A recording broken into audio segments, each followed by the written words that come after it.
Welcome. I'm Kevin Miller. This is a podcast for your personal evolution. In this episode, how music can enhance our emotions and elevate our experience of life. My only family heirloom is my dad's 1960s stereo console that he had at boarding school as a teenager. As a kid, my parents listened to the music of that time. I'll always have a special place for the likes of Barbra Streisand and the Bee Gees and James Taylor. Around the age of 7, a family friend gifted me with a transistor radio. And though I have had a couple dogs, my best friend became music. And the love affair not only never ended, it continues to flourish and grow. I've always felt music was more than just some mere accoutrement to life, but I never really dug into any psychological research until now. What you're about to hear, I feel, will elevate your utilization of music to improve your life. So Sara Leila Sherman is my guest. Sara is a big name in the New York music scene. She's a distinguished classical musician, a graduate of the Manhattan School of Music, has performed at the Lincoln Center and Steinway Hall and Yamaha Artists Salon and just all the impressive places. And her list of accolades and accomplishments in music is dramatic. But it's her interest in blending music and mindfulness that got my attention. Sara has pioneered innovative approaches that empower educators and parents to use music as a tool for mindful learning and personal growth. That's why we did this show. For me to better understand how music wasn't just something I liked, but it's a tool for mindful learning and personal growth. Sara is just a music lover like I am, from classical to pop. I mean, she grew up with a dad, Mort Sherman, who also loved music. It just ingrained Sara in the glory and power of music. Together, they've written a book. It's called Resonant Minds, The Transformative Power of Music, One Note at a Time. So I brought Sara on to help me understand why I felt so much power and resonance in music. One aspect you're about to hear is Sara's research into how music engages all the parts of our brain. So it makes sense that when you feel emotions or have experiences accompanied by intentional music, it can make a bigger impact on you. That one alone was worth the conversation for me. But we covered more. You can find the book anywhere, and you can check Sara out and aspects of the book at resonantminds.com. And friends, as you hear this information and look to integrating it into your life, I am a fan and believer in getting personal guidance and am helping people find that guidance, whether it's with myself or for a few people here and there, or whether it's with other organizations. But getting personal guidance, just connect with me and we'll talk. Email me, kmiller@kevinmiller.co. All right, coming up next, Sara Leila Sherman and the power and opportunity we have to use music to elevate our lives. Let's evolve ourselves. Well, Sara, yeah, just like we've been talking about, when we talk about music, I don't know that I've ever had a conversation really discussing the psychology around it, but I, on my own, in my own just adoration of music, have often wondered about it and have literally had specific questions in recent times. So I took the opportunity with you and this book to have you on. Let's talk about music, and I'm eager to learn. So thank you for being here. Thank you for having me. I'm thrilled to dive in a bit. And I have to ask you a question. Since you said you already listen to music a lot and it's a part of your life, how many hours a day do you think you listen to music?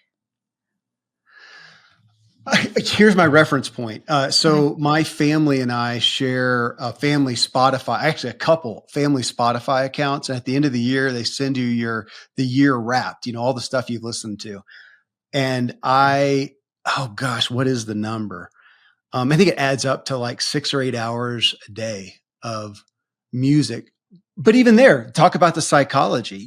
I've got family members who, if the music's going on in the background and we're trying to talk, it can be very distracting for them. And they almost want the music off. I'm the opposite. If we're talking and the music's not on, it feels odd, So to me, it's really background. I'm a visual person. I'm not an auditory processor. So I guess I can separate that. Mm-hmm. So I listen to it constantly. I don't know if I think that that's good or bad, but to me, it's just Almost always. Once in a while when I'm writing or something, I'll do silence. And in my morning, like meditation or whatever, sometimes I will. But um, yeah, I mean, is that something? Yeah, tell me about it. Oh, yeah, I asked because the average American adult listens to music 3 to 4 hours a day. And it's younger for high school, adolescents. It's usually 8 to 9 hours of music a day. And on the flip side, since we're going to talk also about presence and mindfulness and how we can actually use music in our everyday lives, only about 14% of adults practice or have practiced some sort of mindfulness behavior, whether it's meditation, as you mentioned, or something else. Yeah. And so the idea, like you said, the book was a little out there, different from what you're usually talking about with people, but is to try to merge that. If we have so many people, if over 74% of people are listening to that many hours of music a day, but that few people are actually meditating or practicing some type of mindfulness behavior, how can we intentionally use music within that idea for bringing us whatever type of grounding presence you find when you meditate, or that focus, or whatever it was you said in conversations? Maybe there's certain music you can use instead of silence. Like you said, you like to talk with music, but other people can't. And so we know the psychology behind the music, and there are different types of sounds, music, that we can use to help focus in conversations for all of those different ways we connect with people throughout the day. Okay. Well, and there's multiple threads I want to hit on here because one, well, it's my show and I love music. So to talk about it and how it relates to our psychology is just a curiosity for me. But at the end of the day, why would somebody want to listen to this? And my thoughts are around how can we help ourselves more by leveraging music, just like everybody knows, to help yourself, you have good nutrition. Okay. Mindfulness practices, okay. Good sleep. Okay. Music. I don't think that makes the list for the common concepts, even though for me it's an absolute. I mean, music is, I had a discussion recently with one of the kids. It was probably like one of those would you rather questions. Would you rather, that was it. That was it actually. It was, would you rather be blind or be deaf? Ooh, what was the answer? It's one of those you hate to answer because It's terrible. It's a terrible question. terrible either way.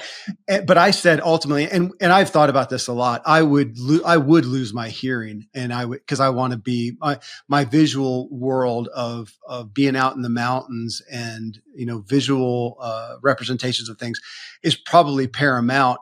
And I like a lot of solitude and quiet.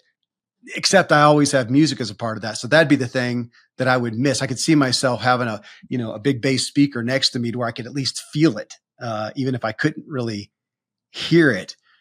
And so it's a big part of my life, but how can we better our lives with music? One, and I also like the idea of how can we maybe just get more out of music, just more enjoyment. We can do that with anything. How can you get more enjoyment out of food? We can talk about that. How can you get more enjoyment out of exercise? We can talk about that. How about out of music? I don't think we think about it. And your stats said, I think it said 76% of Americans, I don't know if it's people, but Americans listen to music. Mm-hmm. But then how much of them are even reasonably intentional about it? Do you know that stat? No, and because we haven't had any research that measures that stat, and that's where this work comes in on trying to bring people awareness. And those statistics about how many hours per day are also including things that you mentioned background music. Like if you think about people scrolling on a cell phone and going through Instagram or TikTok or whatever music is going on, that counts as music. If you are watching something on television and you have music, when's the last time you've watched something on TV where it hasn't had some sort of soundtrack? It doesn't exist in today's world. Or a grocery store where you hear music in the background. And when you think about stores, it's interesting because somebody somewhere is intentionally selecting that soundtrack for a mood of the store, the restaurant, whatever it might be. It's not you selecting it, but somebody is either for themselves or the research goes back to 1932, Muzak Holding Company, where we get the word Muzak. And that was the first time people started to select music in department stores to get people to buy more things. And so music has been used as a tool to influence us based on our blood pressure or cortisol levels, our energy overall. Even hold music is a signal to us. That started in the 1960s. And actually, by accident, on a switchboard operator, somebody was trying to connect a call. And instead of connecting the call, they accidentally connected to the local radio station. And then there was hold music. And the person that heard it said, "Oh, this is really interesting. I like this music." And he patented the idea, I think it was 1964. I'm going to say 1960s because I'm exactly positive, but he still owns the patent to this day. But now it's a whole business and market on the type of hold music that companies use for us to listen to. Yeah. And there are researchers that select music intentionally if you're on the phone with an insurance company or paying your bills, whatever it might be, to try to reduce your stress level so that you're not on the other end, listening to some heavy metal and be like, "Why is my bill so expensive?" There's somebody that's intentionally doing that to help us find that relaxation. Music is one of the only things that lights up our whole brain. No other art form, anything gets our brain going the way that music does. And our neurotransmitters start going 100 to 300 milliseconds. That's faster. That's about when we blink an eye. So before you have time to form a conscious thought, like, "Oh, I like the song. I don't like the song," your brain's going and your brain is reacting to the song already. So when we talk about intentionally using music, people are intentionally using music for us all day long, whether we realize it or not. Okay, I'm just going to totally satiate my curiosity with things Go I've for thought it. about. So my book, that book behind me, that What Drives You. So I started Mhm. off in that book kind of, well, I kind of map out here are the key areas in our life, the key areas that matter most to us. And here's what historically and culturally tends to drive us. And then, but you go find, the unique driver for you. That's what it was kind of set on. So the first category was spirituality. Hmm. And so I'm researching this and found, I don't remember the exact story, but it was the historical, like the earliest history that we have of mankind is based around spiritual matters by far and large. And I use that to kind of build my case on the value of spirituality, not religion or whatever, but there. Now, so along that, I'm thinking of pictographs and stuff like that you found in a cave in somewhere or whatever. It seems like they're almost always dancing. Find one that they're not dancing. I think it's pretty rare. Well, my bet is they weren't just dancing to silence. They were dancing to somebody was beating a drum, hitting a tree, whistling, whatever they did back then. And so that's been a curiosity is what are your thoughts on why is music? It seems like it's not just a neat thing that we made up. Like it's a very part of our souls, even to the voice, which to me is maybe my favorite instrument, really. But again, why is it that you found that it just seems to be a complete part of us? Oh, there's so many answers I want to give on this. So I'm going to start with one and go see where we end up. But so the first instrument dates back to the Neanderthals, and it actually was made from the hip of a vulture bone, and it was a flute. Okay. And so when you think about that, it's how old instruments are.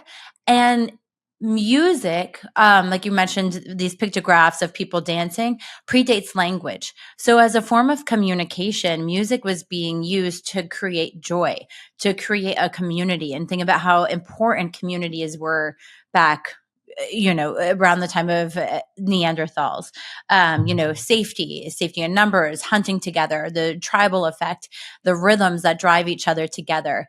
And so when you talk about it being an integral part of us, music was a form of communication before we had formed words and language for one another. Yeah. And in terms of it being a part of our beings, there's research done with fMRIs for infants. And our brains love repetition. They love patterns. And this one group of neuroscientists played a repetitive pattern, musical pattern for infants. And they were able to see in the brain waves that it was a nice little bell curve that went up and down and up and down. And it was nice and steady as the rhythm went along. But once they changed the pattern of the music, the fMRI showed that the brainwaves stopped having that nice formed pattern. And so that we can recognize patterns in music from infancy. And so again, it's such an integral part of our being, and it goes back to our physiological being and our neurosynapses going off within milliseconds to when we hear music. And certain types of music then are, again, I mentioned, usually around 80 beats per minute. That's like a walking beat, a walking tempo. And that usually lowers our cortisol level. So then we're feeling less stressed out. When we have music that's 80 to 120 beats per minute, so a little bit higher, that creates something called groove, this neural entrainment. So if you're in a room full of people listening to the same music with around the same beats of per minute, your brain waves are actually going to synchronize. So then if we go back in time again to the music as a form of communication before we had formed language, it's our body responding. And it has been responding to music for hundreds and hundreds and hundreds of years. Okay. I'm just sitting here typing. I thought I had kind of outlined my questions, and you just keep bringing up more, or more areas of interest. Okay. If we go to when you look at music and with your work, do you look at some categories of like, okay, no matter what you're doing, whatever activity you're doing, whatever activity you're engaged in, there may be a music category, genre, whatever, that could enhance it. And or something to literally accompany what you're doing.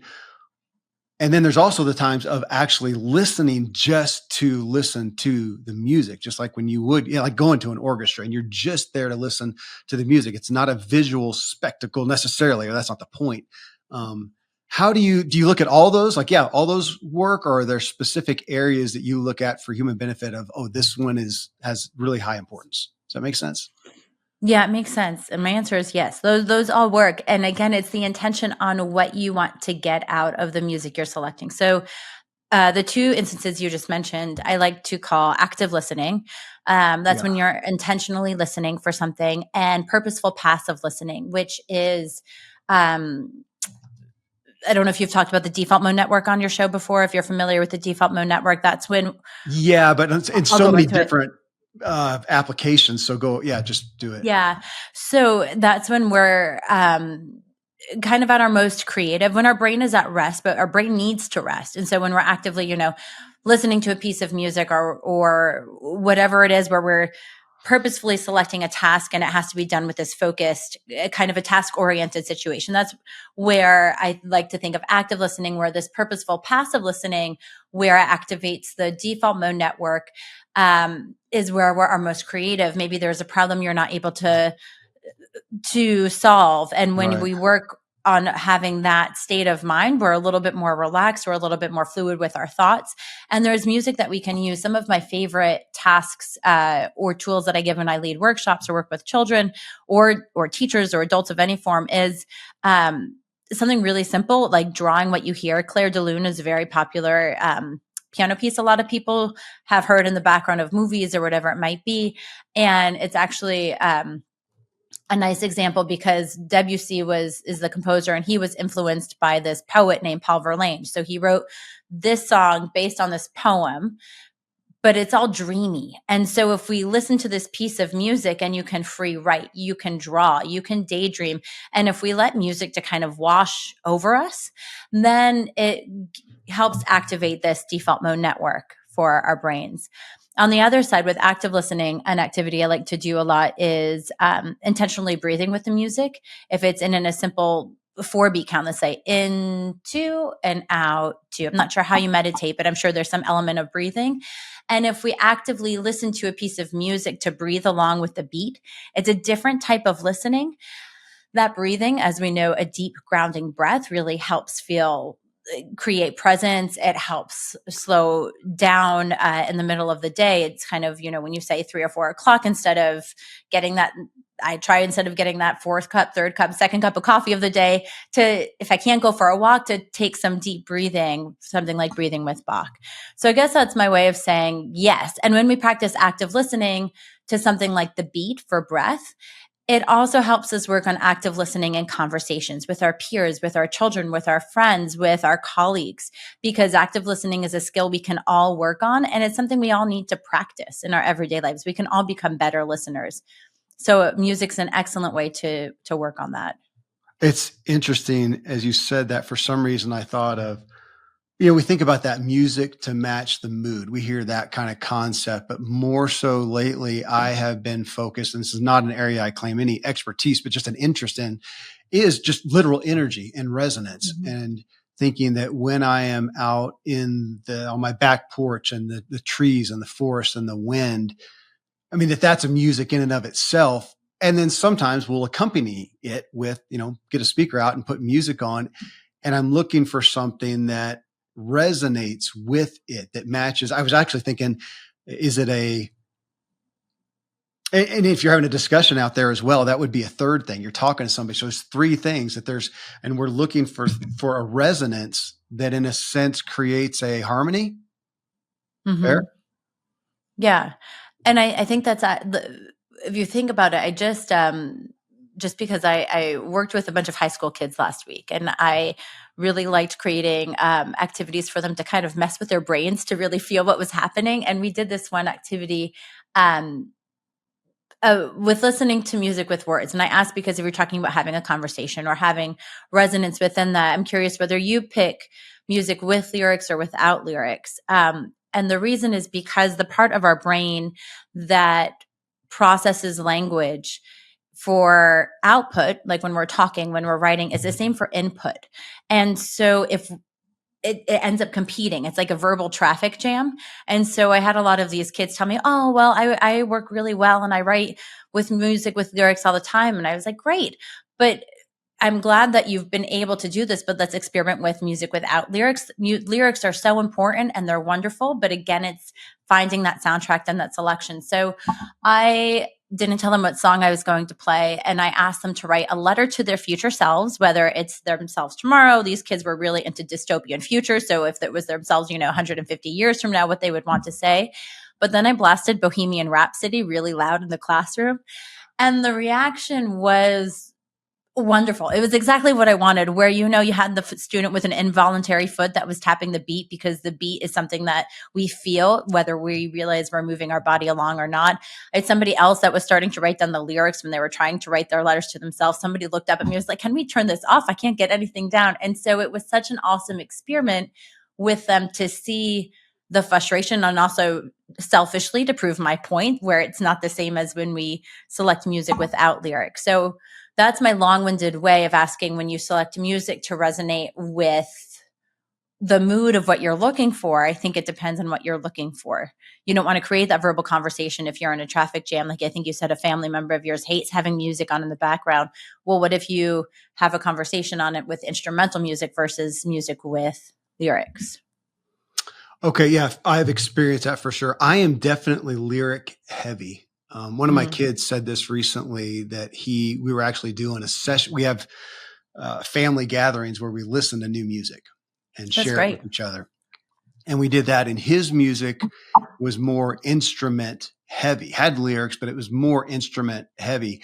And he actually came up with this. He said, Dad, yeah, he said, yours tend to be more vocal heavy. I think, gosh, you're totally right. But with what you're talking about, as I go through the day of adjusting music to the activity that I'm doing, if I am writing, or if I had music on right now, which I don't, because we're actively recording, so I'm not going to do it. But if I did, it could be instrumental. It could also be, and you could probably define it better than I can, it would be vocals that to me are so soft and kind of like butter, like Nora Jones, her early stuff, where it's just butter. That's my best, reference to it. It's just there, and I'm not listening to the word. It's just part of the music, as opposed to being very vocally specific, which a lot of my music is. So yeah, I am adjusting that, because I do get that it can compete, and it seems to be some people more sensitive than others to it, though. Yeah, and I think what you're saying when you're describing something like Nora Jones, I recently had this conversation, and it's the idea, if we think of the voice as an instrument versus telling a story, something like Bohemian Rhapsody, I intentionally selected that because it's such a storyteller. There are so many words. It's such a mouthful, the way they enunciate everything. There's high, there's low pitches. But even Nora Jones, Bon Iver, Sigur Rós is this Icelandic band, and they sing, but I don't speak Icelandic, and I love using that on his background. And so I think there's a way we can intentionally even train our brains to hear the voice as an instrument, so it's not having that verbal traffic jam. And it depends on the way in which the vocalist approaches the lyrics.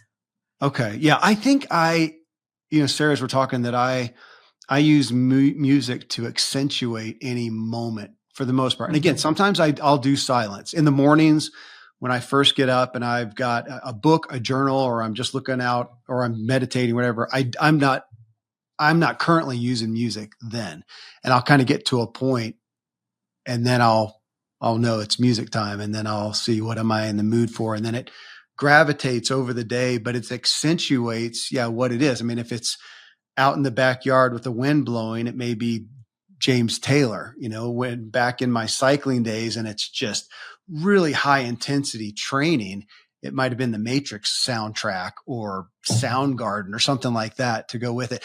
On that note, I had Randy Blythe on the show a few months back, lead singer of Lamb of God, which is heavy metal to a degree. I never listened to it that heavy, and just can't say that I enjoyed that, and talked to him about it and my propensity to think that it's kind of angry and that it produces anger and whatnot. And he said he got that, but then he said he found that with some people who maybe struggle specifically with anger, he felt like they responded that it was almost like therapeutic, helped them work through it. And then he talked about, and I've read about this since then, people with, I don't know if it's all kids, but and to what level, kids with autism, they would play that kind of music. I know where it came from. We just watched The Accountant with, I can't remember the actor, but he plays like an autistic guy who's also this assassin. So in that first one, it shows him at night going to sleep with this heavy metal music playing. So they're depicting that concept, I assume. Which, tell us about that.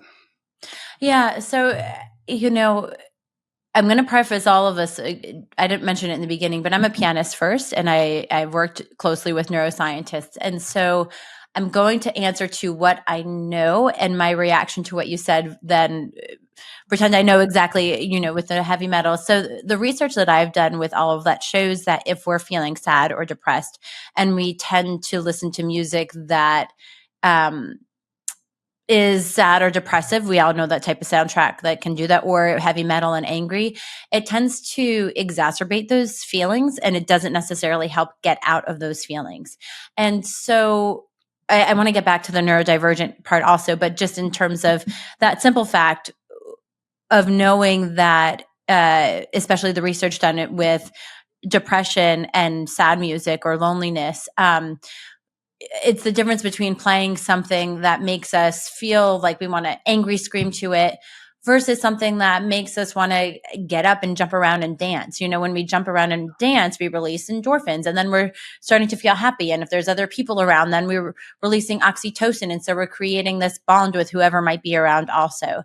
And so it tends to lift us up. So there's that way of intentionally using music when you're feeling sad to help bring you out of it. In terms of the neurodivergent community, I have worked with specifically children. Well, I'll say children, but preschool through like 22. So children through young adults, I guess.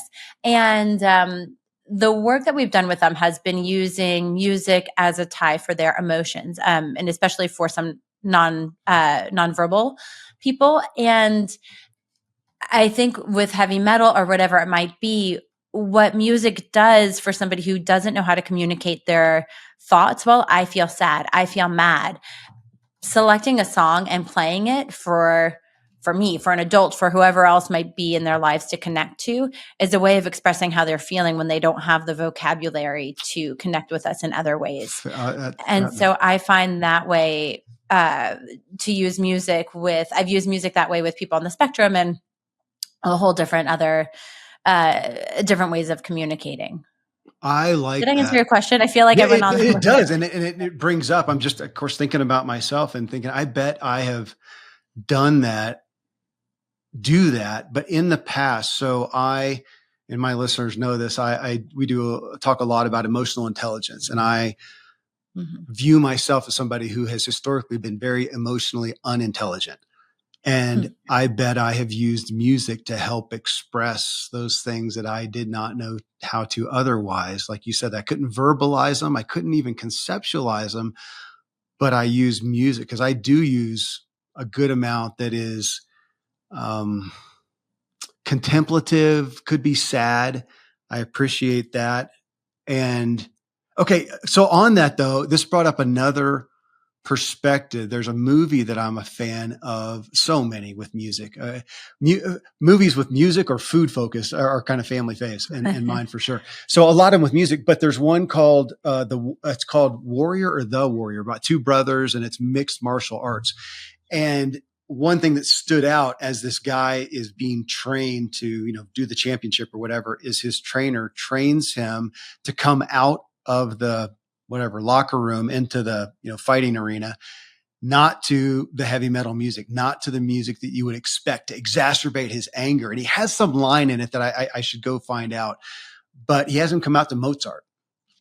And he said, and in the essence of it is, I'm not trying to elevate your anger. I'm trying to elevate your focus. You will do best in the ring with focus. And so I like kind of turning the tables on what we expect. It feels like we do have so many kind of cultural expectations around music. This is for that. This is for that. This is for that. So do you find yourself kind of breaking those molds a decent bit?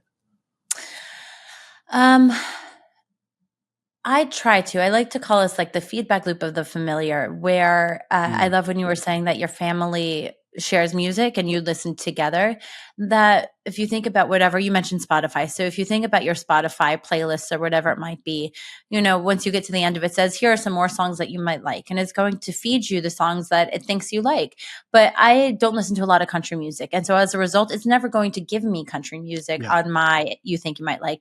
But there might be songs out there that I can resonate with that I don't know because I haven't experienced them. Or my brother-in-law loves country music. He hates classical music, but because of me, he tries to listen to it. So if you think about sharing music as a way to learn from one another and to grow, it's an excellent way to communicate and even to show respect for one another. We do this. I do this with my family as well.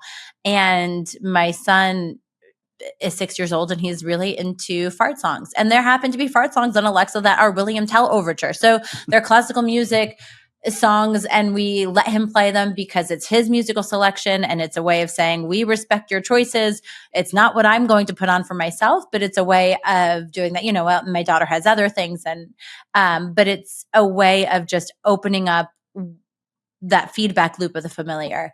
On the Mozart loop, I think classical music, and I'm a classical pianist, so I'm allowed to say this. Anyone can say that, but it comes with the gravitas of I've gone to conservatories, I've performed with orchestras, and has such an elitist mentality that doesn't doesn't give it the justice and the service that it deserves for the type of way it can impact our brain. But that is nobody's fault except for the way in which classical music is perceived by this. We must sit down with our hands on our lap folded, be quiet, don't open a cough drop during a performance or somebody's going to glare at you. It has this elitist mentality. And something like Mozart in the 1700s was not presented in that way. It was a social affair where people went, they were drinking. Maybe it was a little Mozart here and some Handel here and some Beethoven there, where it wasn't just Mozart and it was an experience. And there are letters that we have of Mozart writing to that Mozart wrote, and I don't remember which symphony in particular, but he said the violins crescendoed and everyone applauded just like I knew they would. And then it got really quiet and you could hear a pin drop. And he expected the crowd to react to his music. He didn't want them to be silent. And I think there's such magnitude in that, in the way that we perceive classical music now of we must listen, we must be quiet, we must be on our best behavior. it was a social raucous time in the 1700s. And we've lost that idea of Mozart being, and not just Mozart, but classical music being accessible for all listeners because of that idea. I've always, okay, so like Spotify. So they do that end of the year Wrapped, and it tells you your musical, how many hours you listen to and what your style is, what your genre is, and try to give you some label, which mine is always one that it seems like they had to make up because it's so eclectic. My listening is. I've always been interested though in kind of the concept of a personality profile of musical habits, even if it's, well, to the concept of you listen to this kind of music or that kind of music, how much you listen to, and even new and old music. I've wondered about that because I know people who my age who listen to the music of our youth, and that's all they listen to. And I almost don't at all. Every once in a blue moon, I hardly listen to music that's more than a couple weeks old from what I heard. And I do use that Spotify. My kids do as well. And we listen to the music. We find an artist we like, listen to them, and then start listening to the radio station that has other musicians of that, that fit into that category. And then we end up off on another tangent. So we're usually getting together, listening to people that nobody apparently listens to. These are really new artists. But I've thought, what does that say about us? What does it say that I only listen to new music and hardly ever go back and listen to the old, which I've tried to do even for my own music therapy some, just to try to bring up feelings from the past and get in touch with that. So I've tried to use that. And then people who just listen to old stuff never listen to the new. And any thoughts on that? I've always just been curious on what it might mean about us, good and bad. Yeah. So I think if you think about all aspects of life, right? Where if you are open to trying new things, what does that say about you? It says that you're open-minded, you're willing, you're not stuck is the wrong word, but you're adaptable, I think is the word I'm thinking of, right? That you're, whether it's new or old, you are open-minded. And not that a person that listens to the same music, old music all the time is not open-minded, but it's a routine that we get stuck in, right? And then it's hard to change or get out of that rut, so to speak. And yes, absolutely, it makes us feel good. We have the research to prove if you listen to the same song that reminds you of, a really good time in your life, it's going to bring back that same positive feeling of nostalgia. Same if you have a song that reminds you of something awful, a breakup, something bad that happened in your life. And if you listen to a song that you associate with that event, it'll conjure those emotions too.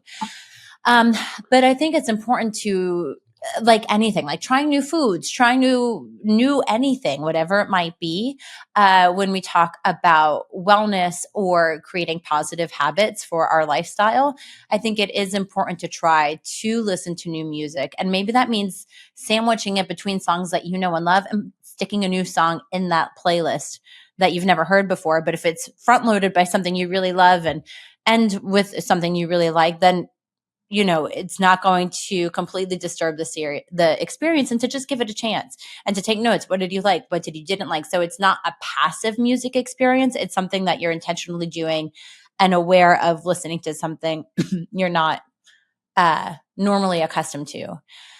On that note, you mentioned habits, and I love talking about habits and the dopamine of habits.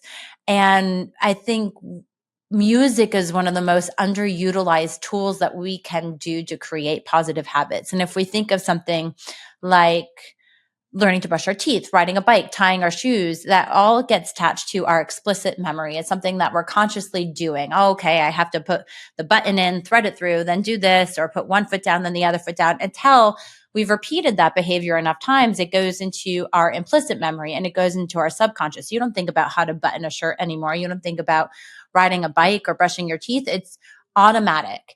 And music, and then when we have this cycle, it releases dopamine, and dopamine, is a motivator in our bodies. It makes us feel good. And the more that we release dopamine, the more we want to go back to that behavior, for better or for worse. Maybe it's a piece of chocolate. Maybe it's binge watching a show on Netflix or whatever it might be.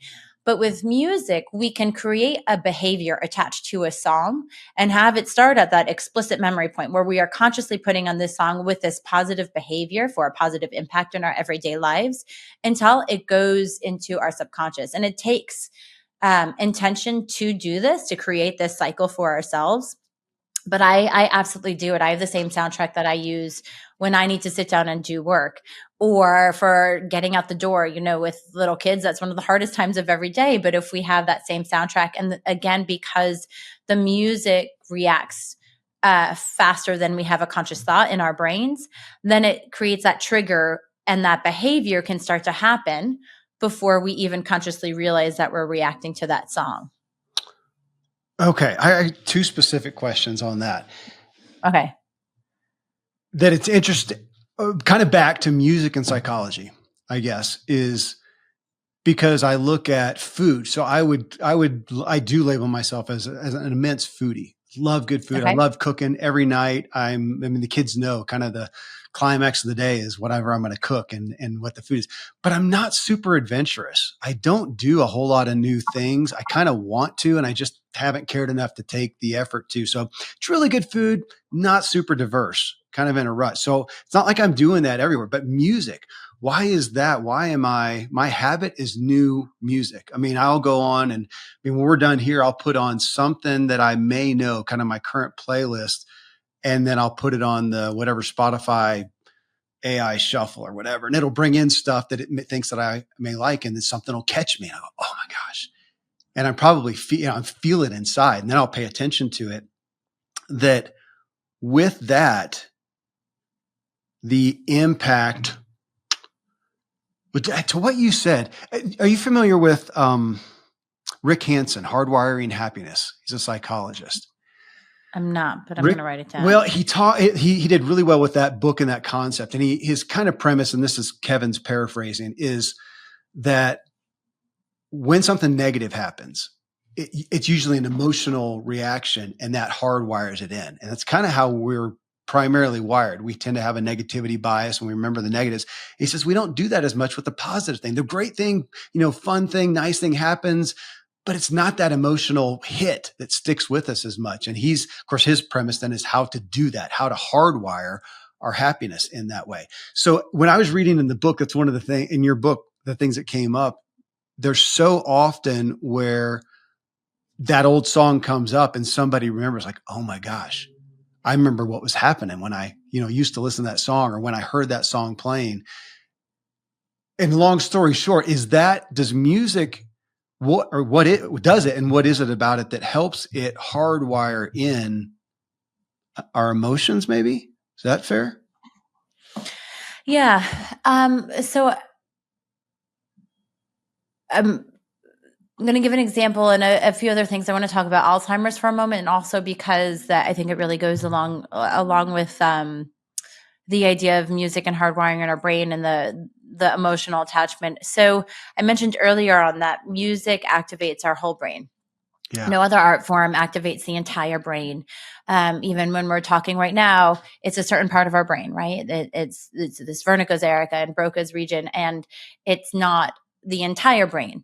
And because when we listen to music, it gets the language, it gets, logic, and all of everything is fired up, that our memory attachments are that much more likely to stay. And so in terms of bringing up feelings with songs, it's 100% factual that music does that. Music creates this form of nostalgia. I was just talking about even certain sounds. If we think about fireworks and 4th of July, I'm sure me just saying that to you, maybe you have an image, maybe you're thinking about what you're going to do tomorrow. For those of you listening, since this is July 3rd, but you have this idea of some sort of nostalgia around that day, whether it's the sound of fireworks, maybe it's a soundtrack, maybe it's something you listen to with your family now, maybe it's something that you had as a kid. And so these attachments that we have with music activate all the senses also. I've had people say that when they listen to a song, or it smells like chocolate chip cookies that they baked with their grandma, because they always listened to the same song when they were making cookies together. Alzheimer's patients and dementia patients are often, this is a area that's currently being researched and finally nuanced, but the stories of people being able to remember a song but not somebody's name, or sit down at the piano and be able to play something that they learned from childhood, but maybe they don't remember what they had for breakfast.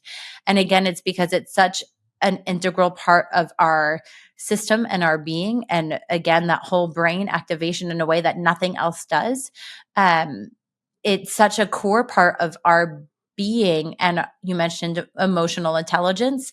And again, it goes back into that idea then of how can we use music for our own emotional intelligence, whether it's to bring back a memory, whether it's to make us feel happy, whether it's to get us out of this rut we're having in the middle of a hard day, that we have the power at any point in our day to select a soundtrack to shift our mood and from where we are to where we want to be. You've got me really thinking about that. And I love this because it's going to help me be more intentional. And I think that I tend to gravitate initially towards music that is going the direction of where my mood is. And I like doing that. So if I'm sad, maybe I want to do that. If I'm contemplative, maybe I want to do that. And I'll tend to do that. But then I haven't been as understanding as what I'm going to be now after having talked with you. But I realize now that there's times when I realize that I want to stop it. I'm done. I'm kind of burnt on the contemplative stuff. I'm going to put something upbeat or something that's that's inspiring. I need to change.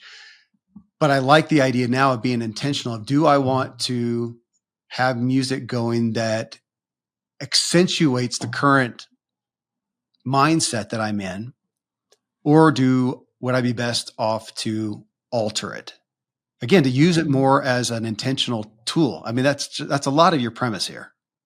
Absolutely. Okay. And I think the tool, I like to think of this musical toolbox, and if we think of like 4 things really simply that we can intentionally use music for focus, for what you mentioned, the social emotional intelligence, for our executive functions. And that's kind of where that repetition comes in, where if we create a habit with, this song for this time of day or for this activity or whatever it might be. And also for community building, when we talk about, again, that our neural synapses synchronizing with people in a room if we're listening together. And then when we listen to music collectively, like I mentioned, it releases more oxytocin. And then we feel more connected to the people that we're with anyway, whether we're talking to them or not. It's that same bonding experience. Yeah, I like, again, your concept of, which I didn't know, that when music is playing, it's accessing all of my brain, correct? Mm-hmm. That in doing so, that it can accentuate stuff, because I am really intentional about when I'm writing, when I am cooking, when we are eating, when I am on an outdoor run or a ride. And again, it's not 100%. Sometimes there'll be a time when I realize I don't want anything. I want silence. I just want to hear the plodding of my feet or the grinding of the tire on the mountain bike. But for the most part, I am accentuating those spaces where it is a more emotional, gosh, sex. I mean, for that, we've always put those together too, that those things can accentuate that so much. And now I understand more why. But again, I would ask you, I mean, do you listen to music 100% of the time with every activity? No, of course not. I can't.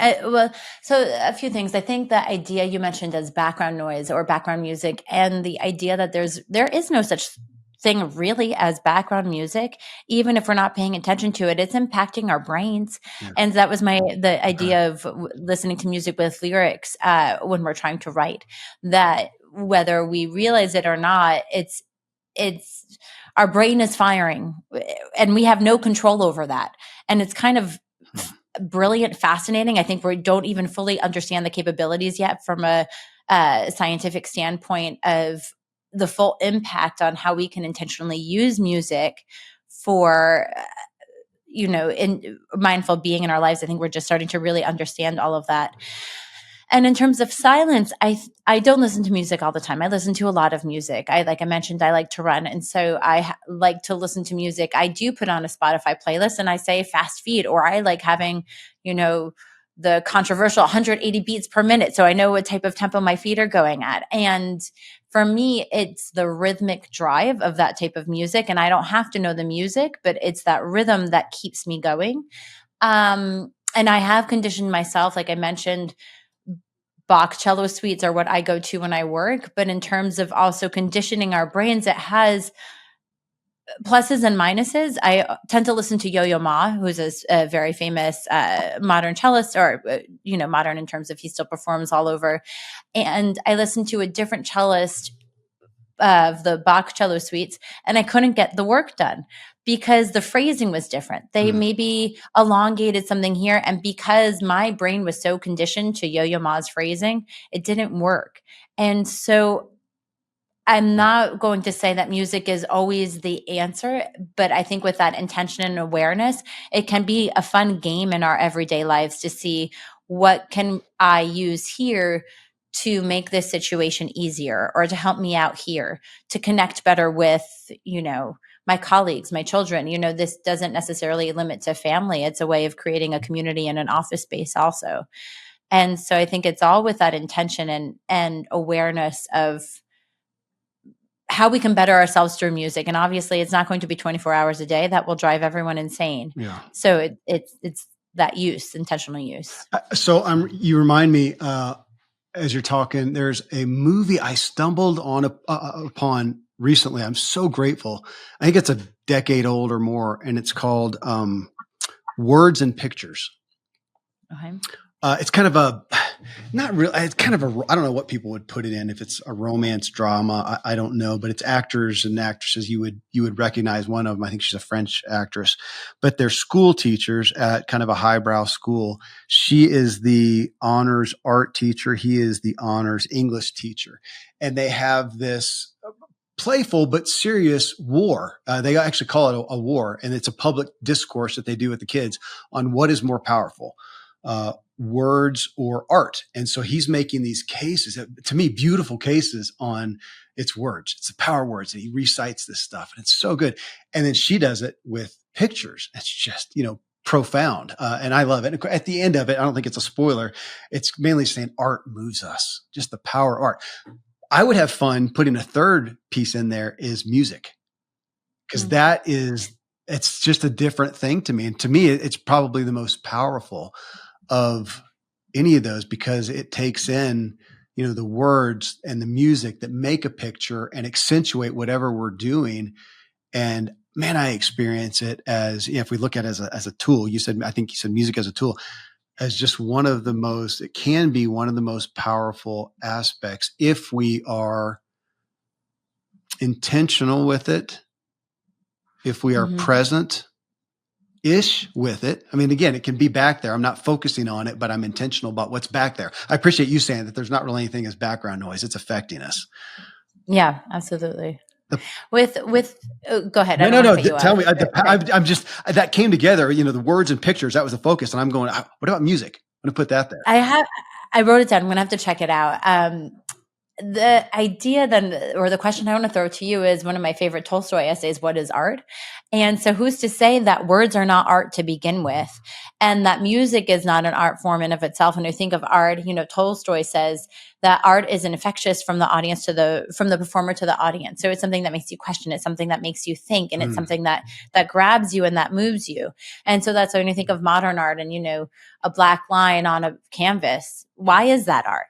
But it moved somebody somewhere. Or, if we think about prose and William Shakespeare, how can we say that he's not an artist in his own right, in the way in which we know and love his sonnets and his plays? And so art as a whole, I think, moves us. And I don't think art is limited to something visual. I think that's an art form. There's this big movement coming out of Johns Hopkins called the neuro arts. And it's really wonderful, because a lot of the work that I've done has been with some of these neuroscientists and inspired by and collaboration with, but it's pairing up neuroscientists with artist practitioners like myself. And we're called artist practitioners, even though, yes, I'm a musician, but in the way in which the arts impact our brains, and that hasn't been enough research done. But like I said earlier, because of the way that music does impact our brain and the way that we know, it's one of the most complete ways to impact our whole being. Where visual art is still something that moves us, but it's different. It doesn't have your synapses going off 100 to 300 milliseconds. When you really think about that, that's incredible. That's a blink of an eye. And our brain is reacting to music that quickly. And when we look at art, you close your eyes, you turn around the other way. You can't close your eyes and turn around to music unless you turn it off. But then again, that's an intentional choice in our everyday lives.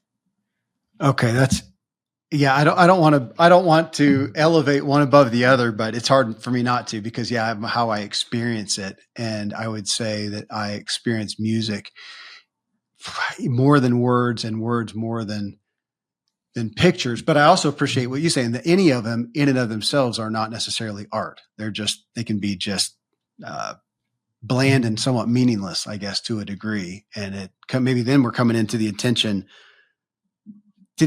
behind it.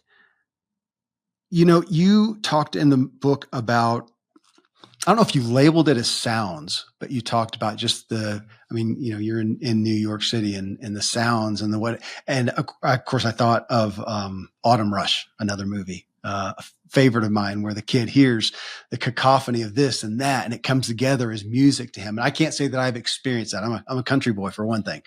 But I appreciate that at the end of the day, we're talking about sounds. These are sounds. I mean, music is a sound. And your reading through the book just got me thinking more to the intentionality of what sounds I let in. I'm here in my main studio that I don't often come to. I've been doing most of my shows from my home studio, but there's roofers there today. There's going to be a cacophony of banging that would interrupt this, but it's also, I would have left anyways. I don't really care to be there during banging like that. It's not something I want to fill my head with.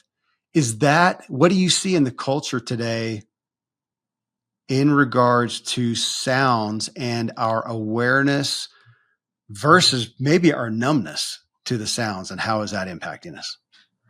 Oh, I love that question. The numbness. No one's ever asked me that before. And I like that. So I'm going to go with sound versus music, because I do think there is a distinction if we think about something, white noise, brown noise, pink noise, all of these noises have a different intention. And I don't think of those as music. That's something that maybe we use to help fall asleep. Maybe it's just to block out the roofers on a day. Frequencies are something else that people are very into, and I do not know enough about frequencies to dive into that, but I know I've talked with people that say I put on this frequency and I had a pimple go away the next day, all because of this frequency that I listened to. And you can find all these different things, and great. If you think that works for you, amazing. I haven't done a lot of the research behind that. In terms of sounds in our everyday lives, like you mentioned in New York City, I think we are often numb to sound, sometimes as a survival technique to get through the day, especially in a busy city like New York. But even, you're in Colorado, you have birds, you have animal sounds, you have rustles. How often, simply the idea of stop and smell the roses, how often do we stop and pay attention to the sounds around us, whether it's cacophony or it's just something, the wind going through the leaves? I think that helps create presence and ground us in the same way. I don't meditate. You mentioned meditation earlier, but I do find some sort of grounding presence that I do believe meditation brings when you have the sense of awareness of yourself in the world and what is around you. So when you talk about numbness, I would love it if we as a society could find a way to feel more grounded and present in our everyday lives. And part of that, I think, is paying attention to the bird calls, the fire engine. Even yesterday I heard fireworks at 1 a.m. and something like that. And just to hear the sounds, think about them, and let them wash over us, or stick to them, or go in search of more if they're bringing you some sort of feeling or something that you want to stick to. Okay, thanks for bringing up the word frequency. Now, as far as frequency curing a pimple, I know nothing about that as well. But I really like it in regards to me being aware of resonance, of what resonates Mm-hmm. right now, that this sound, sound is a frequency. And I mean, I'm energy, so I'm a frequency. And that energy changes depending on where my mindset and my spirit is. And to be intentional, you mentioned birds. So I live in a national forest and I come out, and most mornings the birds are out there and, be present. It's great. And sometimes the bird is irritating the fire out of me. I'm just not, that frequency is not hitting where I'm at right now. Maybe I'm in a focus time and I need to remove myself. I'll go back inside, and then I may put on something to drown it out. It's interesting you mentioned white noise, because we as a family, a big family, so we got into the white noise, boxes and creators or whatever. And now it got to a point where the frequency just bothered me. And so I don't use white noise anymore. I use these silicone earplugs that drowns everything out. My point though being to pay attention to the frequencies, and that is something that is going to resonate with us or not. And that at this time, depending on where we're at, XYZ sound, music, bird, whatever, could be giving us a frequency that we resonate with. And an hour later, a day later, a month later, a year later, we may not. And just being aware and maybe giving ourselves permission that, oh my gosh, I really enjoy listening to James Taylor most of the time. Right now, it's just not. It's almost grating my nerves. And just being okay with that and realizing that what the change is in me. Fair, what would you say as far as frequency and resonance?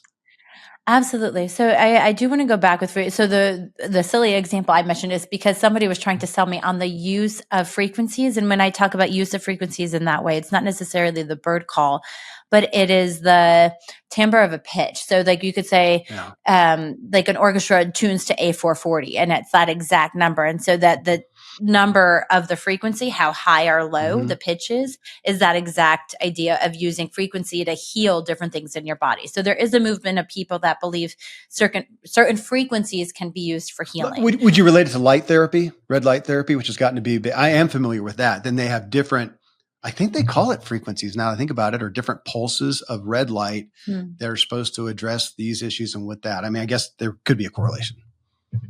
I'll have to look into that. Maybe it seems like it could be like different types of light, and I know different like lights for winter, for seasonal depression or whatever it might be, or things like that.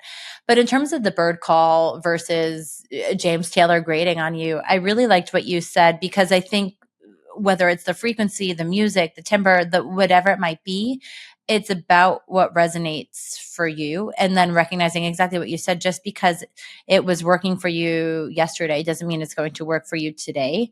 But then it's that intentional use and awareness of what resonates inside all of us and with other people. If you think about resonance, and the reason I love that word so much is because resonance has to do with vibrations. And that could be the vibrations of music, or even with the connection to ourselves and to other people. And so it's, instead of pushing a song like, this worked for me this day, let it go and figure out something else that works.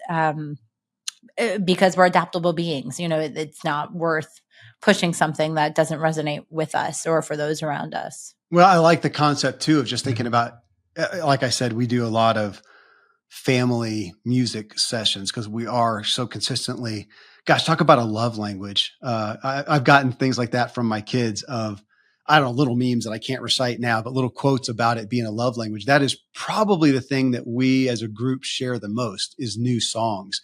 And I know that one of my daughters sent an artist to me maybe a month ago. I have not been so into an artist in so long. And it's funny trading those back. She says, okay, so she says it's embarrassing how much I affirm myself. She affirms herself with me loving that music. We love sharing it, to have that resonance, to have something, a frequency that resonates with you that also resonates with someone else, is just, you just brought me back to what a beautiful thing that is.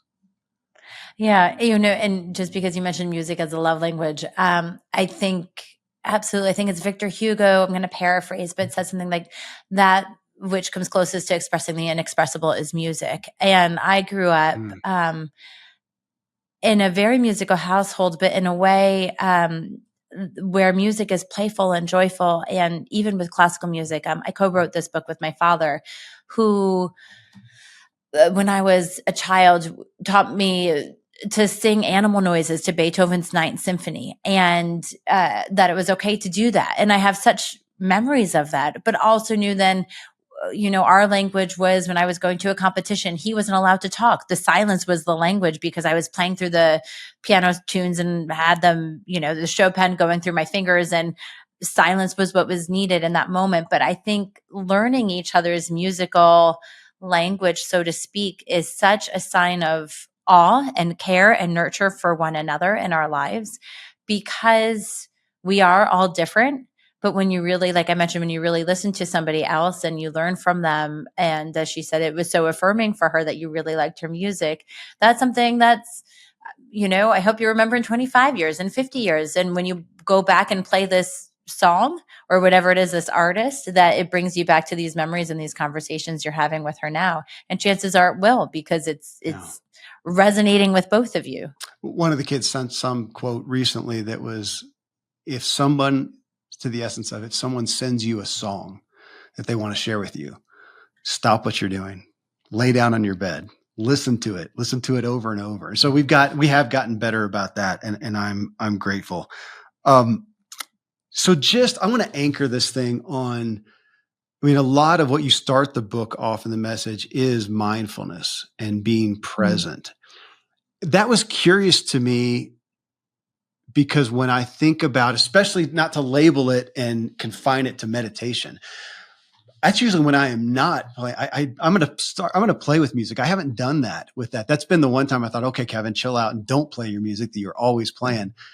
But if I'm setting the stage, I set the stage and accentuate everything else. Why wouldn't I do that? Not that that's your only point, but I do want you to hit on the essence of the book, the focus that you gave to it of mindfulness, being present, being aware. Yeah. So, in the book, I talk about mindfulness, but I think mindfulness is often associated, like you mentioned, with meditation or sitting in a lotus position, or maybe it's a yoga class or whatever it might be, a sound bath. I guess sound bath, for our purposes, I won't talk about that, but whatever it might be. And so I like to use the term mindful action, because it has that mindful, that presence as part of it, but action because of how we use the word intention and that ability then to shift our mental state. So instead of mindfulness, if we think about mindful action, and that we have the ability to help create this grounding presence in our everyday lives through music, because meditation doesn't come naturally to everyone. Mindfulness, I think, has so many,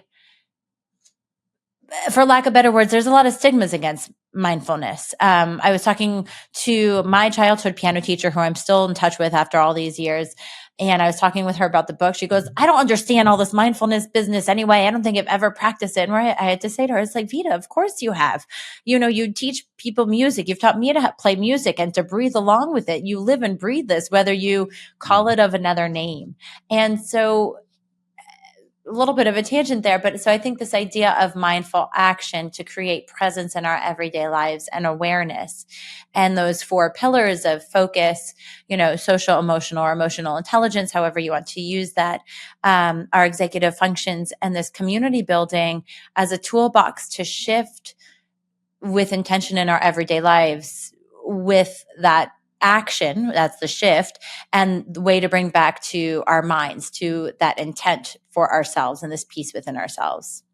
I just appreciate that. Yeah, we could do another hour, and I'd ask you, what music do you use for this mood? What music do you use for this? I will, though, before we're done, ask you, what do you use? Do you use a music service like Spotify or something like that? I do use Spotify. I have a lot of different playlists. And a lot of playlists at this point in my life too that I've curated for different workshops. I do have playlists on my website. Actually, we have a Resonant Minds website, and there are playlists for focus. There's playlists for motivation, playlists for bedtime, all these different selected songs, whether it's with the idea of lowering our cortisol levels, whether it's the idea of, boosting our mood and releasing serotonin, whatever it might be. And so, Okay, here, let me give you the question then. Okay, Because okay. on that, I don't know if I can attribute it to a playlist. Do you have a new artist? Do you have a new artist, any that, past 30 days, 60 days, month, whatever, has resonated with you? Oh man, a new artist. Mm-hmm. Any genre. This is where it's a weakness. This is something I'm going to have to work on. I worked just because I mentioned I was working with a bunch of high school kids last week. And I have playlists that I listen to in the classroom with them, but I feel like I need to go back and listen because there were so many songs on there I had never heard before. Oh, And I don't know if I could tell you. I'd have to pull up the Spotify list yeah. to tell you one of the artists, but it surprised me, things that I thought they would hit on, like Chapel Roan or whatever else it might be. They weren't. And somebody mentioned Bon Iver earlier because it was somebody that was really stuck on his music. Yeah. But so I have to go back. In the last 30 days, I think I am stuck in ruts sometimes. I feel almost embarrassed to admit this about what I listen to with intention for my everyday lives. Even my daughter will say, if I'm, feeling cranky or in a bad mood, she'll say, put on Shut Up and Dance with Me and dance around. Because it's impossible to feel sad when your daughter's dancing around and selecting that, for me to get out of whatever rut I'm in.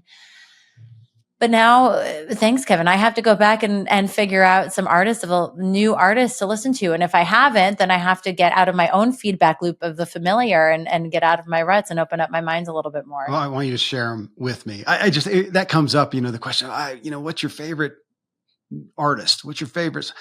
Oh my gosh, I don't know. You can ask me what it was this week or last month, but it changes. And but I'm always interested in what moves people. And I do appreciate that you've got different playlists. I just have one gigantic, ridiculously eclectic, list. And, but one of my daughters has different lists for everything. And I'd like to have that so that I could be more intentional with my emotional intelligence. Be like taking Brene Brown's Atlas of the Heart with her 87 emotions and having songs for each of those. I would like that, actually. That would be great. Hey, just thank you. Thank you for doing this. It's helped my thoughts on intentionality with music, but intentionality for the purpose of enhancing my life. I mean, that's the point. That is the point of the show. I mean, we're looking at how do we evolve our lives? And I find so much value from music, and I want to see how I can harness it more. So that's where my interest was. I so appreciate the book and your focus. And I'll put this in the intro, but before I quit recording here, where do you, of course, I'll talk about the book, but where can people best engage with you? Yeah. So, through the book, there's a Resonant Minds website people can find. In New York City, I run Mozart for Munchkins, an interactive concert series. And so Mozart for Munchkins is active on Instagram. They have a website also. And that's where a lot of these playlists live for focus or for whatever it might be. Okay. Sarah, thank you. Thanks for what you're doing. Thank you so much, Kevin. For your advocacy of music, and thanks for being my teacher.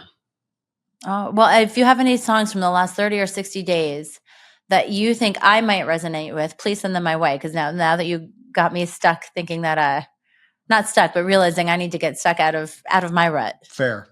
I'll do it. Sarah, thanks. All right. Thanks, Kevin. Thank you for joining us in this discussion. Again, the book, Resonant Minds, The Transformative Power of Music, One Note at a Time. And I was today with Sara Leila Sherman. She wrote the book with her dad, Mort Sherman. And you can find more information on all this at resonantminds.com. And again, if you want help, personal guidance, integrating these new aspects of knowledge and information that you're gaining from the show, connect with me. Let's talk about it. kmiller@kevinmiller.co is my email address. Till next time, here is to the evolving you. Yeah,